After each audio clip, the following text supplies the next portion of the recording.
Salut tout le monde, j'espère que vous allez bien, moi ça va très bien aujourd'hui et je suis très heureuse de vous retrouver dans une nouvelle vidéo. Et aujourd'hui, eh bien, on arrive à la 5e vidéo des bases du maquillage. Donc la première vidéo c'était vraiment sur les bases du maquillage, comment laver sa peau, voilà comment l'hydrater. La deuxième vidéo c'était vraiment sur le fond de teint, donc comment choisir son fond de teint. La troisième vidéo c'était comment appliquer son anti-cerne et pourquoi je l'applique comme ça.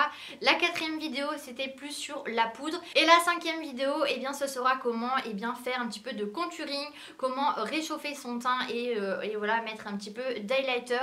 Donc en ce moment, eh bien, je suis plus sur le fait de mettre de la poudre pour réchauffer mon teint. Mais c'est vrai qu'il y a beaucoup d'autres manières avec des produits en crème ou des sticks pour vraiment faire vraiment le côté contouring, pour avoir un visage eh bien, un petit peu plus fin au niveau des joues en fait. Et depuis bien quelques années maintenant, j'utilise vraiment plus que de la poudre. Donc je vais vous montrer voilà comment moi je fais, comment je fonctionne et vous expliquer un petit peu pourquoi il y a des contourings avec de l'irisé, du contouring mat. Voilà, vous expliquer un petit peu pourquoi il y a autant de bronzer, autant de contouring, autant de choses pour un petit peu plus structurer son teint. Donc vous avez le côté de la palette un petit peu blanc pour mettre en avant les zones de votre peau, et vous avez le côté foncé pour vraiment structurer et donner un petit peu plus de forme à votre visage pour qu'il soit un petit peu plus fin, alors que voilà le bronzer de chez Too Faced, donc celui que j'utilise très souvent, voilà, il a d'autres couleurs, il a du rose, il a du marron foncé, marron clair, et il y a voilà des petites paillettes dedans. C'est ce qu'on appelle de l'irisé, et c'est un bronzer pour venir réchauffer son visage et ne pas faire de contouring. Donc c'est ce que je fais la plupart du temps, je réchauffe mon teint voilà avec des bronzers un petit peu dans ce style là. Et vous avez aussi la palette de chez Makeup Revolution, donc là qui est un petit peu plus mat et un petit peu plus clair. Donc là vous pouvez peut-être l'utiliser en tant que bronzer ou en tant que contouring. Il est assez léger, il est plutôt mat. Donc vous pouvez faire un petit peu les deux avec celui-là. Mais voilà, le contouring et le bronzer, c'est deux choses différentes. Le contouring, c'est vraiment des couleurs mat pour faire naturel, et le côté bronzer c'est pour amener de la luminosité, réchauffer son teint, faire un teint glowy. Et vous pouvez avoir un bronzer avec de l'irisé pour vraiment réchauffer son teint et amener de la luminosité, amener la lumière sur son visage. Donc c'est deux choses différentes qu'il faut bien dissocier, les bronzers et le contouring. Donc vous venez voilà faire un trait, voilà tout simplement au niveau de votre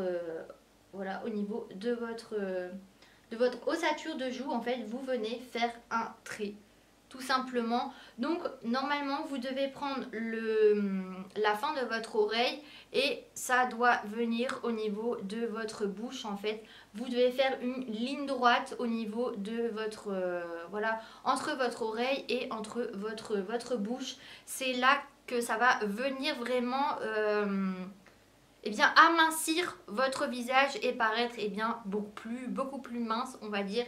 Donc c'est pour ça que j'aime bien faire cette étape là. Les filles on a tendance à vouloir toujours être un petit peu plus mince que ce qu'on est. Donc voilà, c'est vraiment de venir créer cette ligne en fait, cette barre au niveau de votre visage, et vous faites pareil de l'autre côté. Donc vous pouvez enlever le surplus et vous venez créer cette barre en fait pour créer le contouring. Et du coup, vu que c'est vraiment une matière mate, ça structure le visage, mais ça a tendance à faire un petit peu plus naturel. Et c'est ça en fait qu'on demande dans le contouring. Ouais, c'est pour ça qu'on prend des matières vraiment mates pour le voir un minimum. C'est vraiment à cet endroit là où c'est la fin de l'os, et vous pouvez en mettre un petit peu aussi au niveau de votre menton, de votre front. À chaque fois je me trompe entre le front et le menton, c'est pas grave. Donc vous venez vraiment le mettre en racine de vos cheveux. pour créer quelque chose vraiment de structuré et quelque chose vraiment de bien fait, si on peut dire. Et vous faites pareil de votre côté, de l'autre côté. Et moi personnellement, eh bien j'aime beaucoup faire cette étape. Voilà, ça permet un petit peu de structurer le visage et on a l'impression d'être un petit peu moins mort-vivant, on va dire. Parce que moi qui ai une peau très blanche de peau, si je ne fais pas de contouring, si je ne réchauffe pas un petit peu mon teint, eh bien j'ai l'impression d'être complètement malade. Et c'est pour ça que j'adore faire ce côté de structurer un petit peu mon visage. Et pour vraiment faire un petit peu plus naturel, on va amener de la luminosité avec ce petit phare blanc et vous pouvez l'appliquer un petit peu à certains endroits un petit peu stratégiques de votre visage.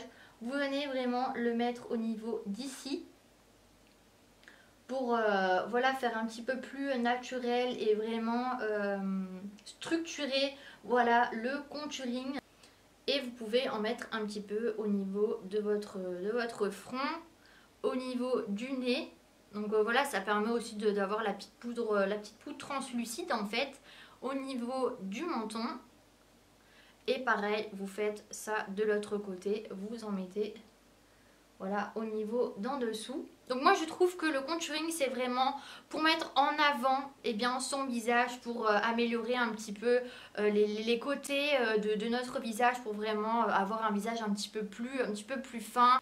Ou alors si vous avez une partie de votre visage que vous n'aimez pas forcément et que vous voulez un petit peu rétrécir, par exemple au niveau de votre nez, vous pouvez faire un petit peu de contouring de nez. Donc vous prenez un petit peu de matière et vous pouvez... Voilà, pour que votre nez paraisse un petit peu plus petit, vous venez mettre un petit peu de matière au niveau d'ici. Ça va rétrécir et raccourcir votre nez, vu que ça va créer une petite ombre au niveau de votre nez. Donc moi j'aime bien le faire, voilà, ce petit côté-là pour avoir un petit peu le nez en petite boule, on va dire. Et vous pouvez un petit peu, voilà, faire un petit peu ce côté là du nez. Donc vous venez vraiment le prendre sur le bout du pinceau et voilà, créer une petite ombre. Mais il faut vraiment rester très naturel et ne pas appuyer, puisque il ne faut pas que ça se voit. Donc vous pouvez prendre vraiment un pinceau un petit peu plus précis. Moi je prends celui-là puisque voilà, voilà, j'appuie pas beaucoup et je vais pas en mettre beaucoup. Donc si certaines d'entre vous n'aiment pas du tout son nez et que vous voulez vraiment faire du contouring chaque jour, pourquoi pas, si ça vous permet voilà, d'avoir confiance en vous, voilà, moi je dis allez-y, faites du contouring, mais vraiment que ça reste naturel et que personne ne le voit et qu'il n'y a pas de démarcation. Et ensuite, je vais vous montrer comment illuminer votre visage, comment amener de la lumière, comment rendre votre visage vraiment glowy. Et ça aussi, c'est vraiment une partie que j'aime beaucoup faire, mais plus, voilà, si j'ai un rendez-vous, si je dois sortir le soir, mais je le fais pas forcément tous les jours. Donc je vais vous montrer à quel endroit du visage vous pouvez mettre de l'highlighter, puisque on ne doit pas en mettre sur tout le visage. Voilà, c'est un produit qui se voit énormément avec la lumière, donc c'est vraiment précis l'highlighter et on ne doit pas en mettre voilà, toute une tartine partout. C'est vraiment quelque chose de précis. Donc moi j'aime beaucoup cet highlighter là avec la petite fleur juste ici. Franchement je le trouve super joli. Donc vous prenez le pinceau et vous venez en appliquer. Ah par contre c'est dommage, il n'y a pas de miroir, donc ça c'est vraiment dommage. Donc je reprends ma petite palette et vous venez en appliquer voilà, au niveau de votre ossature de joue. Donc vous restez assez haut puisque en dessous de votre highlighter vous allez appliquer votre blush. Donc pour celles qui en appliquent. Donc comme vous voyez, il est assez pigmenté et il est vraiment dans le côté champagne mais un petit peu rosé en même temps et moi j'aime beaucoup. Voilà. Regardez la pigmentation, elle est incroyable. Moi personnellement je l'adore cette highlighter. Donc vous pouvez en mettre bien un petit peu au niveau du dessus du nez pour vraiment apporter de la luminosité voilà, à votre maquillage. Mais n'en mettez pas partout sur votre nez puisque ça va faire un côté un petit peu sale.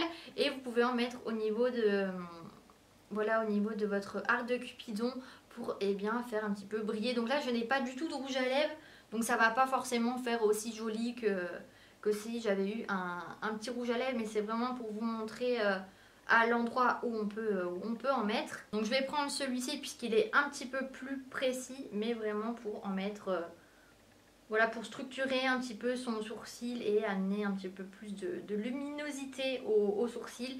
Et c'est super joli l'été quand on est bien maquillé. Ça apporte vraiment quelque chose et moi j'aime bien faire ça personnellement. Donc pour moi c'est vraiment les endroits les plus connus on va dire et les plus naturels d'en mettre vraiment au niveau de l'ossature de la joue, au niveau du nez, un petit peu sur l'arc de Cupidon et voilà au niveau des sourcils. Moi personnellement c'est les endroits où je mets de l'highlighter et je reste à cet endroit là. Et je vais utiliser eh bien, le petit éventail pour vous montrer. Donc le but de l'éventail c'est de le faire en une fois. Vous venez vraiment prendre la matière délicatement avec le pinceau et d'en appliquer comme ceci. Donc pour celles qui ne savent pas trop comment appliquer de l'highlighter, je trouve que c'est sympa le pinceau éventail. Et vous pouvez voilà, venir délicatement poser la matière sur votre visage. C'est peut-être un petit peu plus naturel de le faire avec l'éventail que de le faire au pinceau. J'en ai un petit peu plus avec le pinceau qu'avec l'éventail. Donc après c'est selon votre choix, mais je pense qu'avec le pinceau ça en met un petit peu plus. C'est un petit peu plus naturel avec l'éventail. Et on a tendance à pas forcément monter, mais de rester vraiment au niveau de là. Alors qu'avec le pinceau, j'ai pu monter jusqu'à là à peu près. Donc voilà, je vous ai montré vraiment toutes les étapes pour mettre de l'highlighter à des endroits stratégiques du visage pour amener du glow, amener de la luminosité et faire amener de la lumière sur votre visage. Donc j'espère vraiment que cette vidéo vous a plu. Donc moi ça m'a fait vraiment rire de mettre un petit peu de l'highlighter partout sur mon visage et de vous montrer comment moi je crée un petit peu le contouring. Donc en attendant une prochaine vidéo, vous pouvez vous abonner si ce n'est pas encore fait et d'activer les notifications de vidéos avec la petite cloche qui se situe juste en dessous de la vidéo. Donc voilà, je vous fais de très gros bisous et prenez soin de vous. Bye bye.